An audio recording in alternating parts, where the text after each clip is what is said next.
Welcome back to the channel.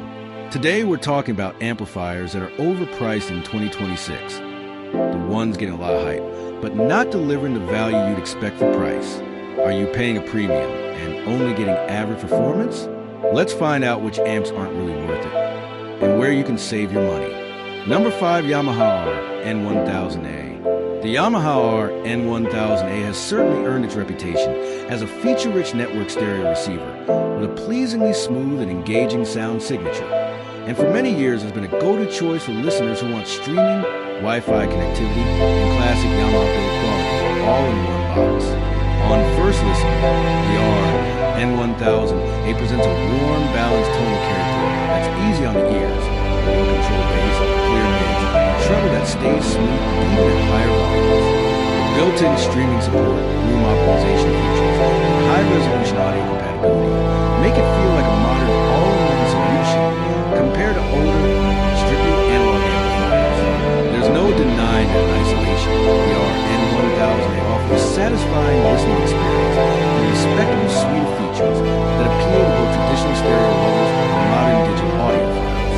However, when we look at the amplifier and receiver landscape in 2026, the conversation shifts a bit.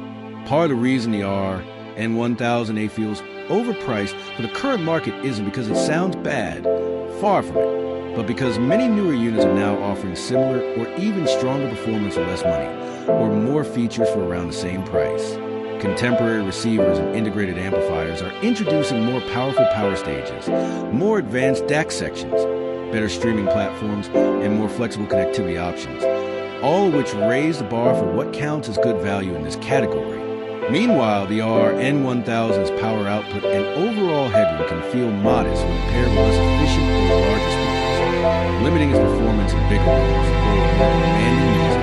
The networking features are solid, but competitors now offer more refined app control, fewer streaming limitations, and more frequent firmware updates that keep performance evolving long after purchase. Number 4, Cambridge Audio Level 75. The Cambridge Audio Level 75 arrived in a lot of excitement. It promised modern streaming features, a sleek all-in-one design, a classic Cambridge audio sound quality that many listeners trust. Out of the box, it delivers a smooth and detailed audio signature with clear mids, control bass, and a well-defined treble presentation that feels enjoyable for a wide range of music genres. The built-in streaming platform and wireless support make it easy to integrate into today's connected home environments. And the all-in-one form factor eliminates the need for separate DACs or network streamers. For listeners who want a simple yet refined hi-fi experience without too many separate components, the Evo 75 certainly ticks a lot of boxes. However, when we consider the amplifier landscape in 2026, the place of the Evo 75 becomes a bit more complex. One of the reasons it can feel overpriced in today's market isn't because it sounds bad. In fact, its tonality and user experience remain enjoyable, but because many newer integrated amplifiers and network units now offer similar or better performance at a more accessible price point. Competitors are pushing stronger power delivery, more advanced DACs, and broader streaming compatibility, often with more frequent firmware updates that keep the platforms evolving. In comparison, the Evo 75's all-in-one streaming solution, while convenient, can feel slightly limited in customization and ecosystem support, especially for listeners who use multiple streaming services or want more flexible app control. Another factor is power and headroom. While the Evo 75 performs comfortably with a range of Bluetooth speakers, it doesn't deliver the same dynamic quality or drive potential that some newer integrated amplifiers in the same price bracket provide. That means in larger rooms or with more demanding speakers, you might notice a lack of punch or low-end depth compared to contemporary rivals. The Evo 75's strength lies in its clean, refined sound, but for listeners chasing more power, flexibility, and future-proof performance, there are alternatives in 2026 that simply stretch your money further. Number 3, Denon PMA 1700NE. The Denon PMA 1700NE has long been admired as a refined integrated amplifier with strong heritage, delivering warm, musical sound, excellent build quality, and a premium analog feel that appeals to many traditional hi-fi enthusiasts. Right out of the box, it offers a smooth and engaging sound signature with satisfying mids, control bass, and treble that doesn't fatigue the ears, even over longer listening sessions. The amplifier feels solid and reassuring in hand, and its performance brings a sense of confidence when paired with a variety of speakers. For listeners who value classic hi-fi presentation and analog purity, this unit has historically been a comfortable choice that delivers a satisfying musical experience. However, when we evaluate the amplifier landscape in 2026, the context around a Denon PMA 1700 changes slightly. The main reason it could feel a bit overpriced or underwhelming relative to the current market isn't because its sound quality is poor. Far from it. But because many newer models now offer similar or even better performance, modern features, and improved connectivity for the same or slightly lower price. In 2026, audio buyers are increasingly expecting more than just analog strength. Integrated amps are being released with advanced DAC sections, streaming platforms built in, Bluetooth codecs, network audio support, and even app-based control. In comparison, the PMA 1700 NE's traditional feature set, though still capable, can begin to feel limited and less versatile. Number 2, Blue Sound Power Note. The Blue Sound Power Note has built a strong reputation over the years as one of the most convenient all-in-one streaming amplifiers on the market.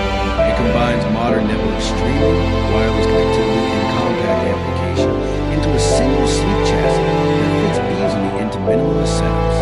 For many users, the biggest strength of Power Note is simplicity. You plug in your speakers, connect to Wi-Fi, open the Bluetooth app, and you're ready to stream high-resolution music from platforms like Tidal, Cobra, Spotify, or your local library. Sound-wise, the Power Note delivers a clean, clear, and detailed presentation with good channel separation and respectful control in the low end in smaller to medium-sized rooms. It can sound lively and engaging, especially with efficient bookshelf speakers. The convenience factor is undeniable. And for people who want modern streaming, without building a stack of separate components, the Power Note has always been an attractive option. However, when we evaluate its position in 2026, the value conversation becomes more complex. The reason it may feel overpriced today isn't because it lacks quality. It's because the competition has evolved rapidly. Many newer integrated amplifiers now offer stronger power output, improved DAC performance, HDMI ARC integration, better room correction systems, and broader connectivity. Sometimes at similar or even lower price points. While the Power Note BlueOS platform remains polished, some buyers may find that for the same budget, they can purchase a more powerful standalone amplifier paired with separate streaming, resulting in better long-term flexibility and upgrade potential. Additionally, in larger rooms or with more demanding speakers, the Power Note's power delivery can feel slightly limited compared to newer Class D or hybrid designs that provide more heavy and dynamic punch. It's important to clarify that the Blue Sound Power Note is not a bad product. Far from it. For users who prioritize convenience, compact design, and a streamlined digital ecosystem, it can still be a very satisfying centerpiece for a modern stereo setup. But if you're shopping fresh in 2026 and focusing purely on performance per dollar and future-proofing, you may find alternatives that stretch your investment further. That's why the Power Note appears on this list. Not because it fails, but because the market around has become more competitive, offering stronger performance and flexibility at similar pricing levels. Number 1, Marantz Model 40N. The Marantz Model 40N was launched with a lot of anticipation, and it's easy to see why. Marantz has a long-standing reputation for warm, musical sound and refined tuning that many audiophiles love.